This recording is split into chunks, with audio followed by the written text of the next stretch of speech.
this depends on philosophical question is why and how you manipulate. So it is very strange that after thousands of years of using tools, using matter, when now we are in a more symbolic, more immaterial period where everything is about data. We spoke about this. And that will grow exponentially. So now, in this period of big change, what are the values of the belief system? I think more and more we will develop more the question of values and belief system. And I love this image. It explains a little the values and belief system all over the world, and the percentage of people sharing this kind or this other kind of belief system.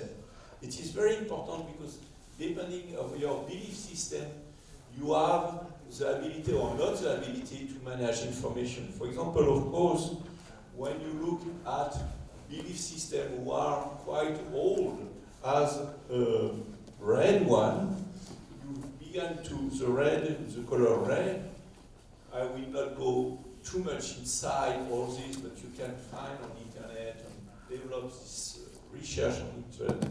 It is, you take spiral dynamic, but it is interesting to see how the belief system shapes the planet right now, and what are the next belief systems who will be interesting for the mankind. Of course, so that is a prediction of the MIT in the 70s, and then you can see what happened really. So we are possibly in a period of very big change, because all the civilization we know will fail perhaps around 2020. So we are in a mix of exponential development, it is true, but in the same time, the breakdown of a big part of our past. And it will happen now very quickly. So for me as a futurist, I consider, and it was difficult for me to manage all those ideas, and everybody on the planet right now is very busy. Most of the thinkers have difficulty to think what will happen next. A lot more difficulties than perhaps 10 years ago or 20 years ago. It was more clear before. But now it is a mix of big fall down and also exponential development. And it is quite logical, because when you have something who ends, it can end brutally, and then the growth will develop exponentially, but still less brutally than the fail. So what we will see the next 10 years will be something that mankind had never seen. All the evolution of mankind, we never saw this. It will touch 7 billion of mankind, of human. And perhaps, I guess, it is very possible, depending on the decision of Mr. Trump about the climate, you know. Perhaps it will be 1 billion of dead or 2 billion of dead. So I think the people who don't care about those issues, it is very dangerous for them, because mankind may perhaps ask them, okay, your decision have killed 100, 200 million of people. So we are in a very specific period, or we can die by millions, depending on the type of decision we do or don't do. So that is quite new. And it is clear that we can continue, if we continue business as usual, we can completely destroy the planet, or at least ourselves. The planet can develop again, it takes millions of years. We can destroy the planet, disappear ourselves, and then the planet will continue. But it is clear that for the first time in all the evolution of mankind, we have an objective risk of disappearing as a species. But also it is a fantastic opportunity to build a new civilization, and a civilization with a lot more joy, a lot more capabilities than ever. So we are really in the crossroad of success and failure. That has been in the past. Systemic approach shows that a system can emerge and really develop a new approach or fail completely. So we are in this period of true choice.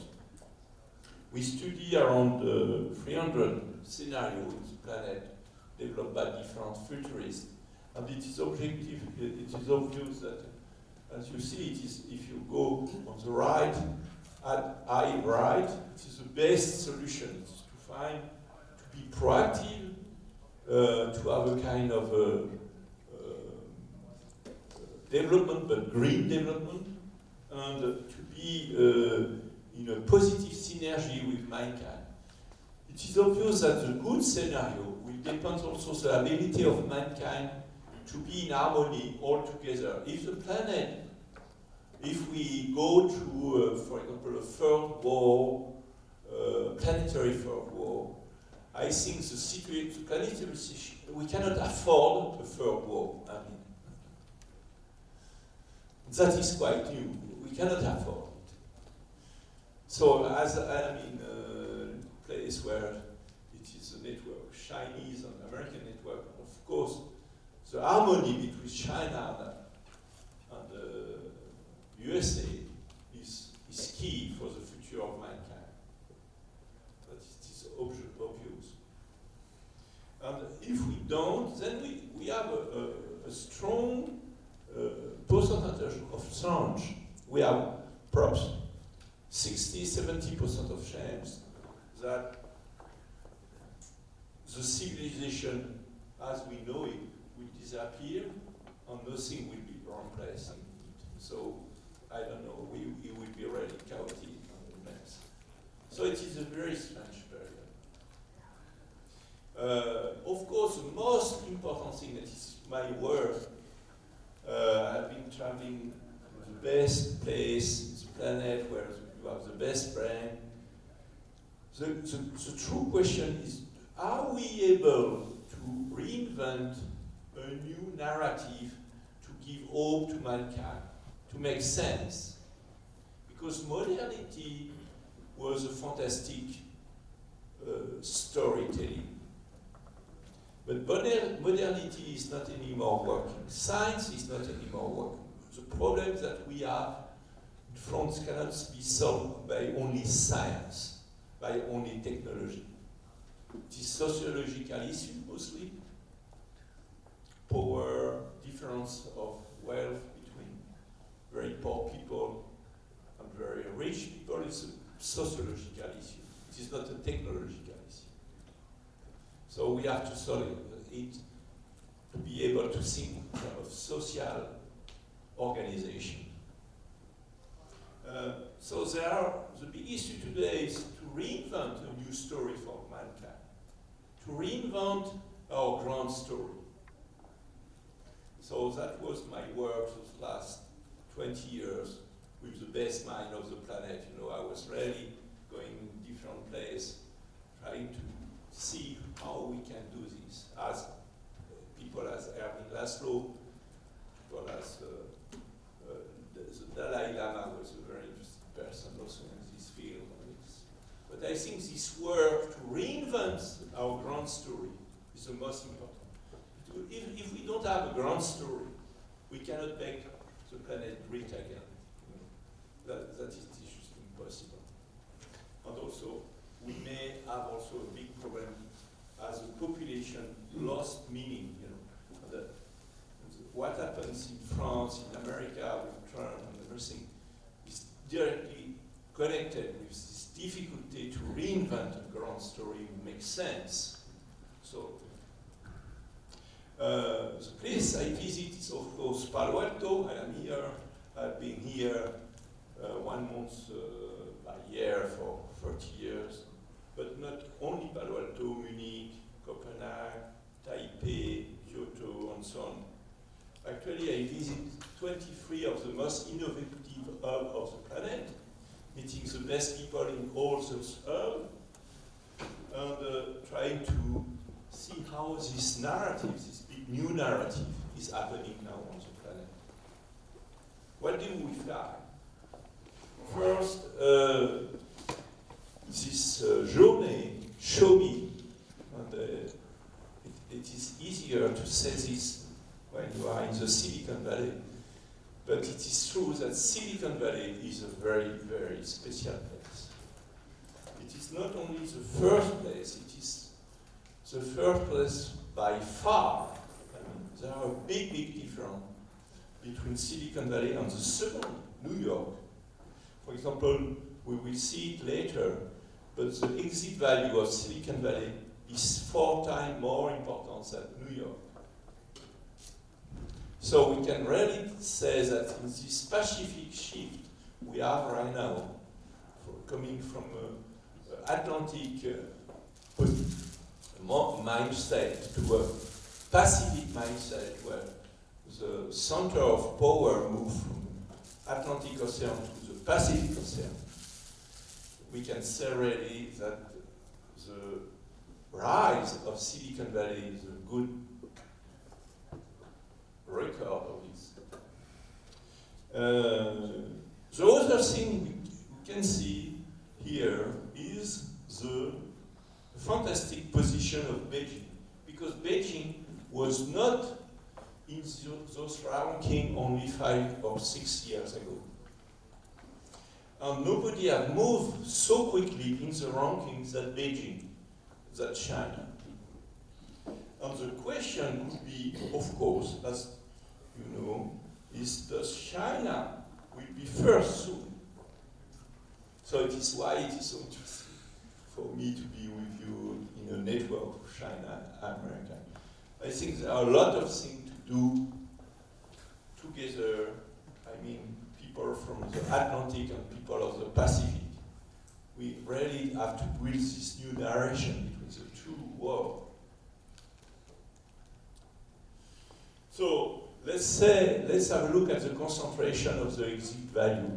You see, this one, the first one, is the Silicon Valley, and the second one is already Beijing. But even being the second one is still a lot downer than the first one.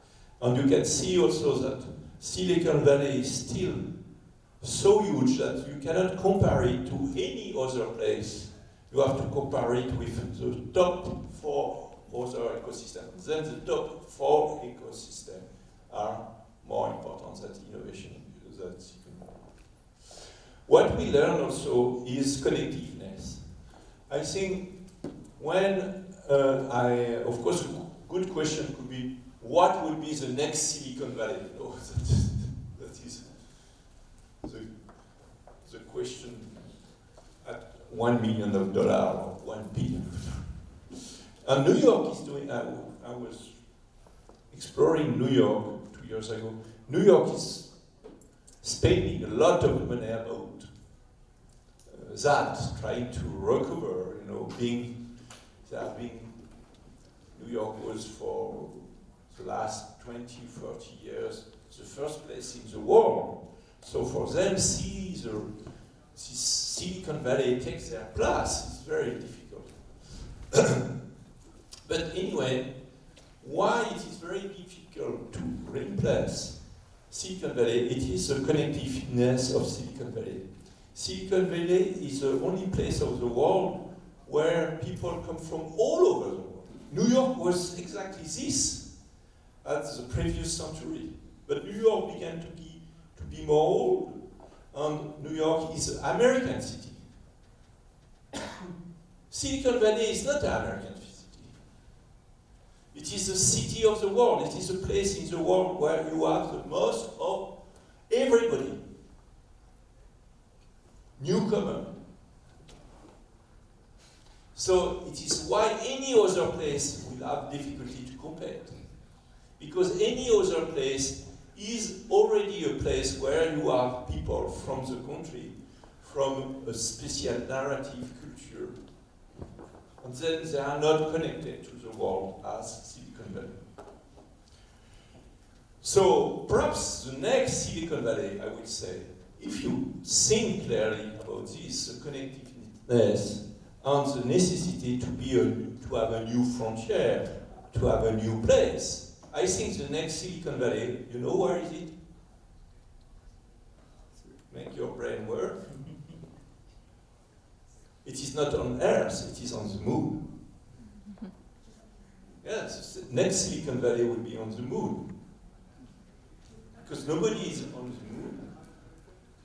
When the moon will be habits, all the bright people from Earth will want to go to the moon. And it will be all the nation participating, the most advanced nation. So, connectiveness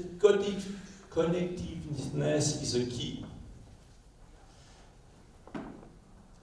After I tried to make it easy to remember, so I arrived to this 10F. The 5 first F, fun, friendship, focus, flexibility, fast. Actually, I learned it perhaps 20 years ago in Harvard. So it is old stuff. But traveling these last 4 years, or in the most advanced ecosystem, I just remember this course in Harvard with the president of the Harvard Business School speaking about this 5F.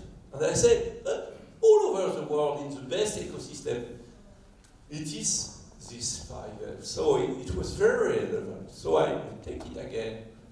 Fun, everything. If you want to learn quickly, if you want to learn well, you have to have fun.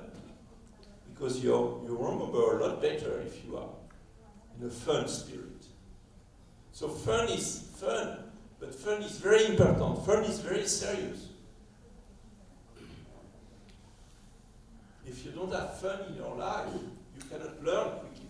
As everything is about learning quickly, you have to enjoy what you learn. You have to enjoy your life.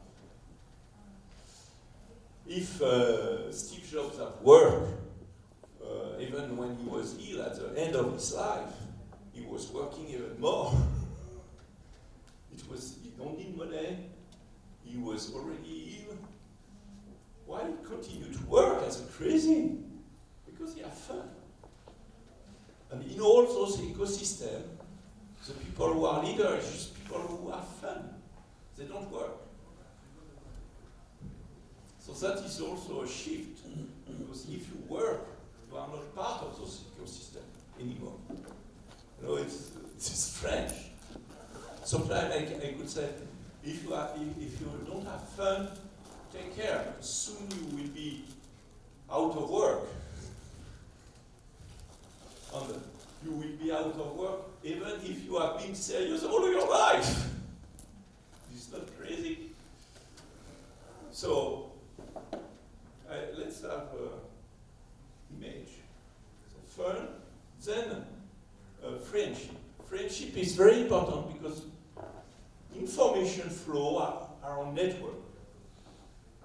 So friendship, if you are not friend with people, you will not get the information.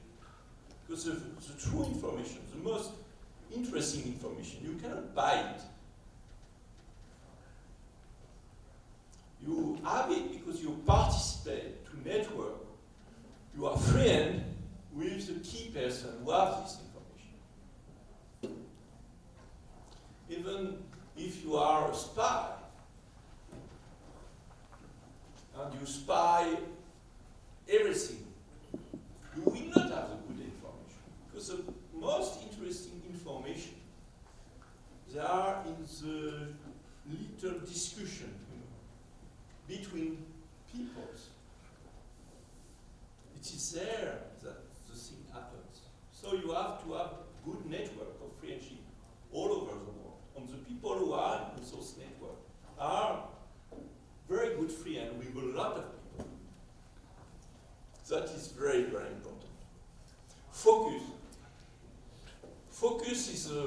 second one is perhaps one of the most known, because everybody in all those ecosystems is speaking about have a pitch. And I remember working sometime with Apple, that some people of Apple tell me that Steve Jobs takes elevator of person with some of the salary Apple. In the elevator, he asks, "What are you doing in Apple?" "Oh, Mr. Steve Jobs, okay, you are fine."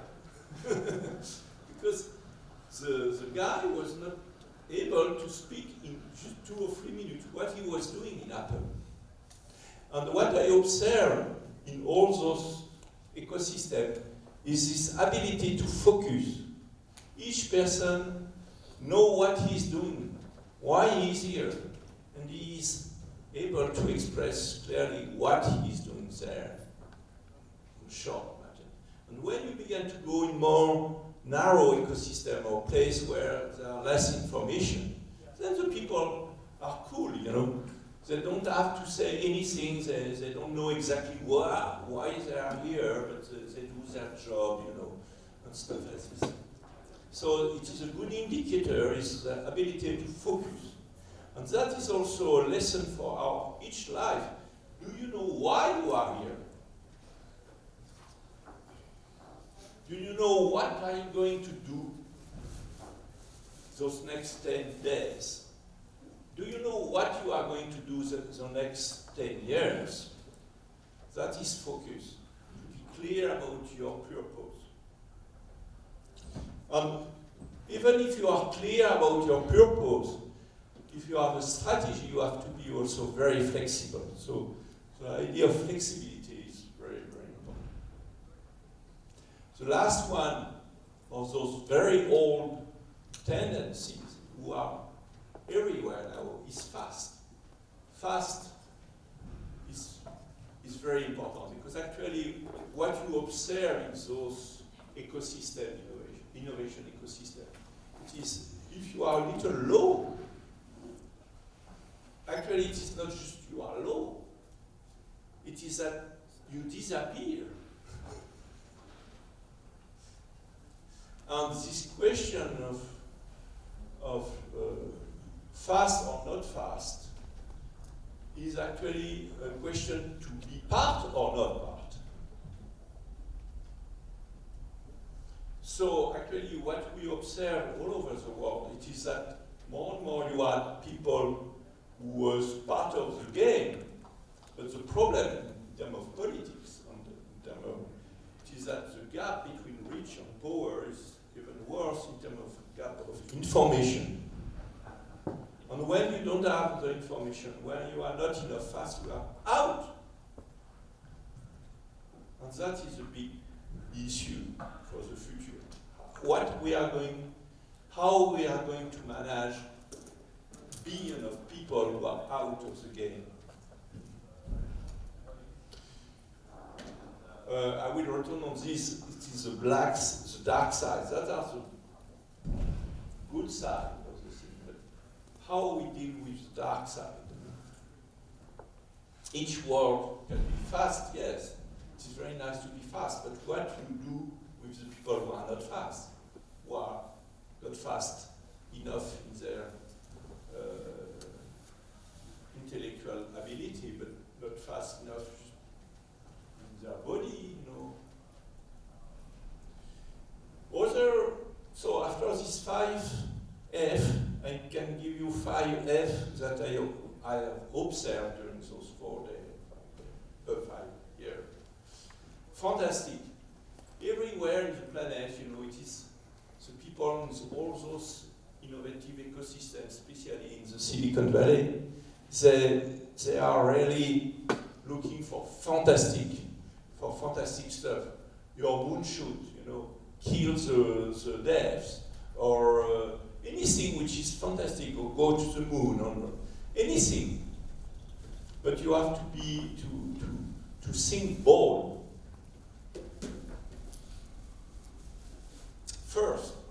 And that is connected with fantastic. That is a very important question also for the future. It is that the digital economy is not working as an atom economy. The bits is not an atom.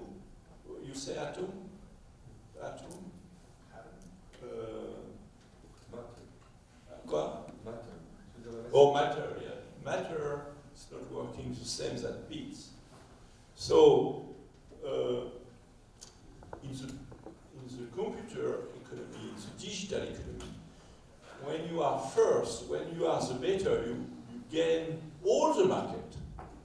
That in the matter economy, you cannot gain all the market. You cannot be, you cannot be one constructor of automobile. You have to have a lot of different concurrents. So that changed the base of the economy. So it's this kind of economy, a digital economy, where the first gain all the market. How you imagine a new kind of economy? And that is directly concerned by all this discussion about the future of Google, or Apple, or Facebook, and everything. That big. Why? Why is there a big discussion? Because there are no place for others. And that is just the beginning. Because as the digital economy will grow, perhaps tomorrow, we can have only one company who will govern the planet.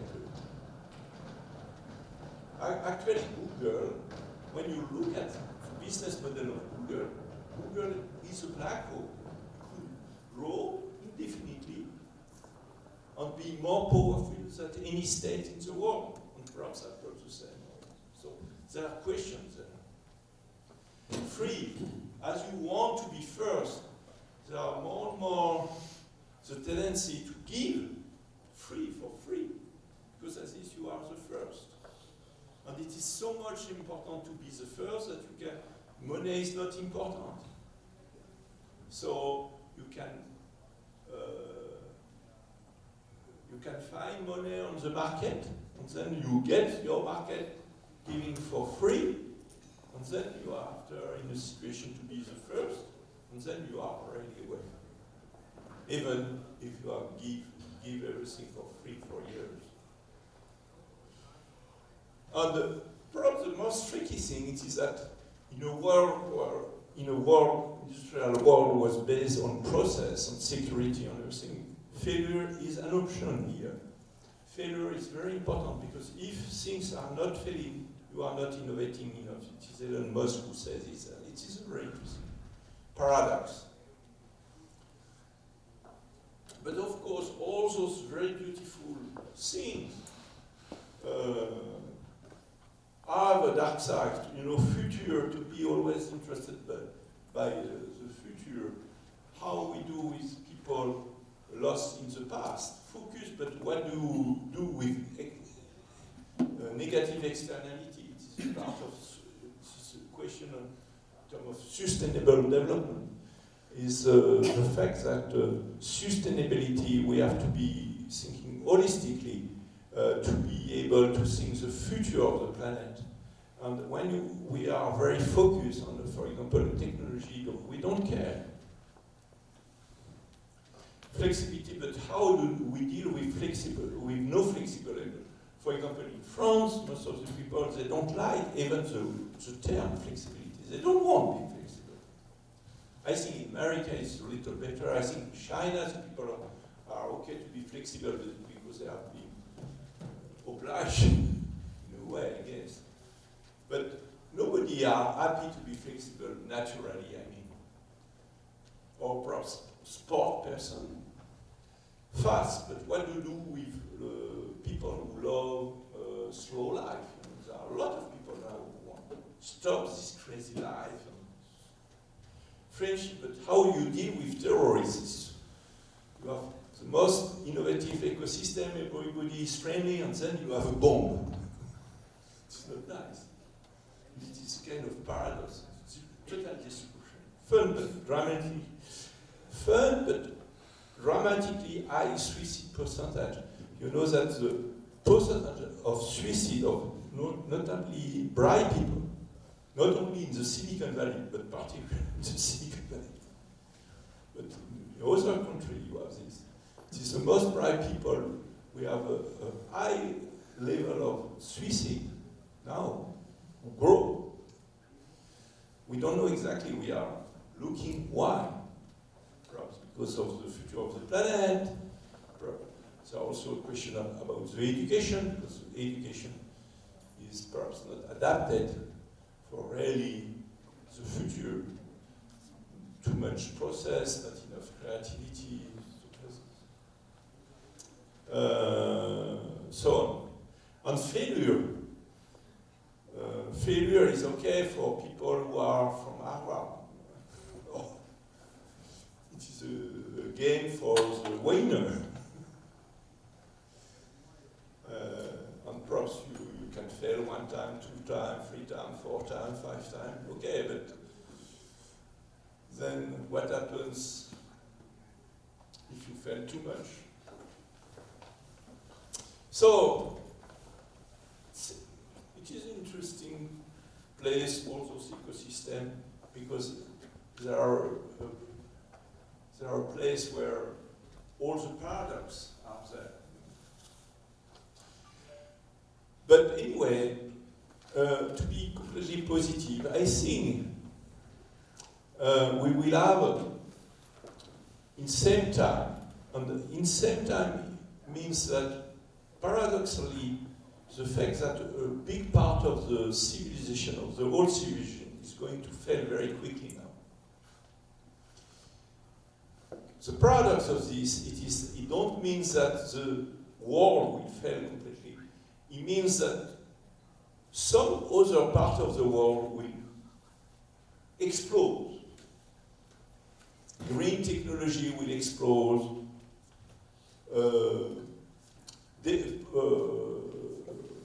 Development of the potential of the individual will explode. Stuff like this. A lot of things will explode. So it is very interesting to look at this, to think that how I am on the exponential. Because if you are not in the exponential, there are good chance that you are on the part of the civilization who will fail, who will disappear. To think exponentially is very important because as this you are sure to be on the part of the civilization who are going to reinvent themselves. And last but not least, find your genius. Find your genius is very, very important in this new civilization because as you think, as you know, robots and artificial intelligence will take most of the actual jobs. And the only jobs that mankind can continue to do is really creative jobs where you really give to the world something who are unique. Nobody can give. And that is your genius. That is the secret part of yourself who are unique. And that was not so useful before. We was mechanically compare, we was actually element of a factory, and we was not really developed as a genius. But now, in the future, we have to develop our genius. And I was in a big summit in Europe about education, and all the educative system is moving to really develop this genius of each person, and I think that is a very good news. And you can do it yourself. I write books about this, and there are thousands of books about Find Your Genius. And we are going to try to make a little seminar about Find Your Genius, because I think it is strategic now for each person in this big shift to be really in phase, in harmony with his own genius.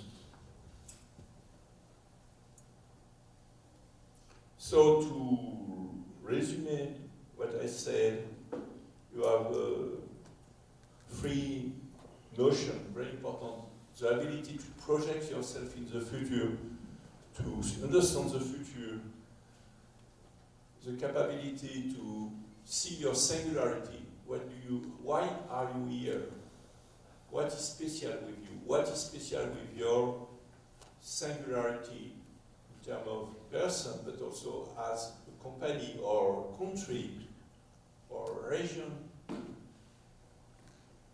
That singularity is a way to be focused.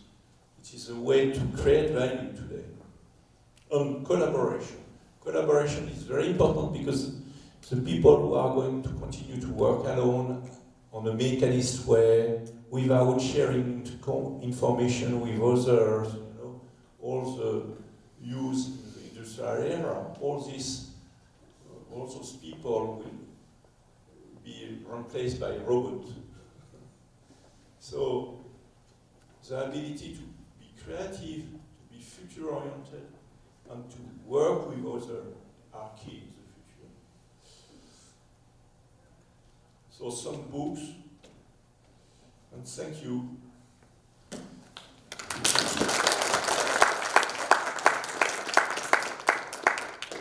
I'm on time. Yeah, I think Michel wants to have an interactive session. Maybe we'll have time for one question. Does anyone have a question?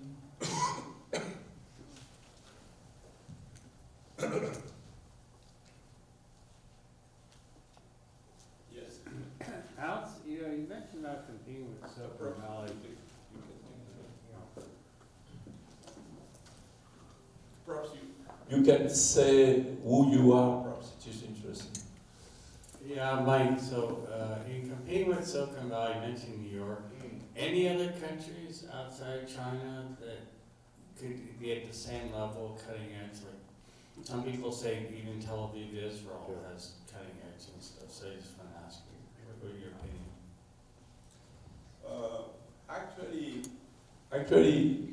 Yes, Tel Aviv is a very interesting place. In the ranking, you see it is Tel Aviv is very good. But any other place, including China, China is a fantastic place. China is doing great. China is growing as nobody has grown in all the history of mankind. But China is China. For the Chinese. The question is, does China can open to all the nations and build a vision for mankind, not for Chinese people? That is the question. And the same for Tel Aviv. Tel Aviv is a special place. The question in the next century is not about China, Europe, America. And actually America have lost a lot of its soft power, not being able to have a vision for mankind. That was true only 20 years ago. But actually, when you see the politics, the American politics right now, which is actually politics made for American on a very narrow sense. And I think because it is so narrow, it is not even good for America. And any person in this planet who are thinking that they are going to save themselves against the other, the Chinese could have a strategy they will win against the other, or America will win against the other. As it was true for 1,000 years, it was true. But objectively, today, because of the planetary situation, how anybody can say he will win against the other? It is just impossible. Because the problems are global. The pollution is not the pollution of the Chinese, where it happens. It happens all over the world. The bad politics of a country, the impact is global. the future of billions of people depends of, for example, the level of warmth on the planet. It's a global problem. And any time we fight each other, of course, also the history of mankind was about fighting. But if we continue to fight, it will be the end of our species this time. Dot. So we have to shift really our way of thinking in this term. And Silicon Valley is unique right now because it is the only place where you can have a meeting as this with American and China. We are in Shanghai, but I mean, to have all those people coming from all over the planet, Indian people, Japanese people, American people, but American people, who are the American people? People coming from all over the world. So the question of the next one is a difficult question. I think either we build really a peace world and a global governance,